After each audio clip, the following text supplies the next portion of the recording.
नमस्कार दोस्तों, चलिए जानते हैं राजस्थान की फटाफट 25 बड़ी खबरों को सिर्फ 10 मिनट में। लेकिन उससे पहले आप ये वीडियो किस जगह से देख रहे हैं हमें कमेंट में जरूर बताइए। राजस्थान के कई जिलों में शीतल लहर का प्रभाव लगातार बना हुआ है और ठंड का असर सुबह और रात के समय ज्यादा महसूस किया जा रहा है। तापमान सामान्य से नीचे चला गया है, जिससे ग्रामीण इलाकों में रहने वाले लोग ज्यादा प्रभावित हो रहे हैं।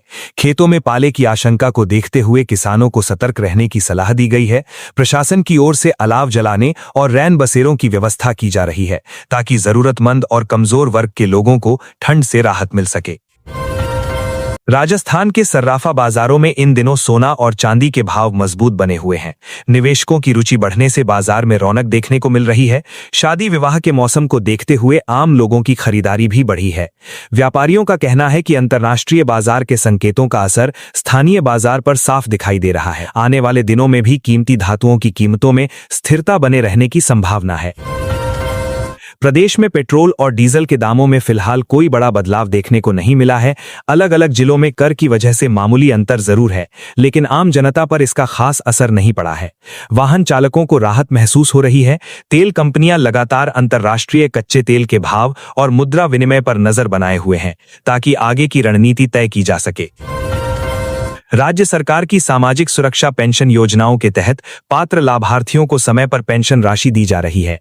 बुजुर्ग, विधवा और दिव्यांग नागरिकों को सीधा बैंक खाते में भुगतान किया जा रहा है। प्रशासन ने साफ निर्देश दिए हैं कि किसी भी स्तर पर लापरवाही नहीं होनी चाहिए। ई मित्र केंद्रों पर शिकायत निवारण की सुविधा भी दी गई है, ताकि जरूरतमंद लोगों को परेशानी न हो। राज्य में भूजल संरक्षण को लेकर गतिविधियां तेज कर दी गई हैं। विशेषज्ञों का कहना है कि वैज्ञानिक तरीके से जल प्रबंधन करने से भूजल स्तर में सुधार संभव है। सरकार लोगों से अपील कर रही है कि वे जल संरक्षण में भागीदारी निभाएं, ताकि आने वाली पीढ़ियों को भी इसका लाभ मिल सके। प्रदेश के कई शहरों में आयोजित सांस्कृतिक उत्सवों से पर्यटन को बढ़ावा मिला है। लोक संगीत और नृत्य ने पर्यटकों को आकर्षित किया है। इससे स्थानीय कलाकारों को मंच मिला है और साथ ही क्षेत्र की अर्थव्यवस्था को भी मजबूती मिली है। स्वास्थ्य विभाग ने ठंड के मौसम को देखते हुए लोगों को सतर्क रहने की सलाह दी है। बुजुर्गों और बच्चों को विशेष ध्यान रखने को कहा गया है। सरकारी अस्पतालों में जरूरी दवाइयों की उपलब्धता सुनिश्चित की जा रही है, ताकि जरूरत पड़ने पर तुरंत इलाज मिल सके। राज्य के कई सरकारी अस्पतालों में निःशुल्क स्वास्थ्य जांच शिविर लगाए जा रहे हैं, जिससे ग्रामीण इलाकों के लोगों को काफी राहत मिल रही है। डॉक्टरों द्वारा परामर्श भी दिया जा रहा है। सरकार का उद्देश्य है कि स्वास्थ्य सेवाएं हर व्यक्ति तक आसानी से पहुंचें। आपात चिकित्सा सेवाओं की निगरानी को और मजबूत किया गया है।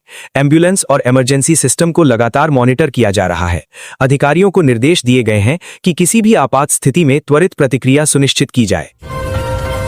राजस्थान रोडवेज द्वारा परीक्षार्थियों के लिए विशेष यात्रा सुविधा दी जा रही है, जिससे छात्रों को परीक्षा केंद्र तक पहुंचने में आसानी हो रही है। इस पहल से विद्यार्थियों में संतोष देखा जा रहा है और वे समय पर अपनी परीक्षा दे पा रहे हैं। घने कोहरे को देखते हुए ट्रैफिक पुलिस ने वाहन चालकों के लिए विशेष एडवाइजरी जारी की है।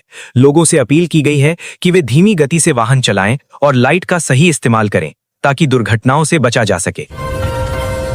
राज्य में फसल बीमा योजना का दायरा बढ़ाने पर सरकार का विशेष जोर है, ताकि अधिक से अधिक किसानों को प्राकृतिक आपदा या फसल खराब होने की स्थिति में सुरक्षा मिल सके। कृषि विभाग के अधिकारी गांव-गांव जाकर किसानों को योजना की जानकारी दे रहे हैं। किसानों को समझाया जा रहा है कि बीमा कराने से नुकसान की भरपाई आसानी से हो सकती है और आर्थिक संकट से बचा जा सकता है।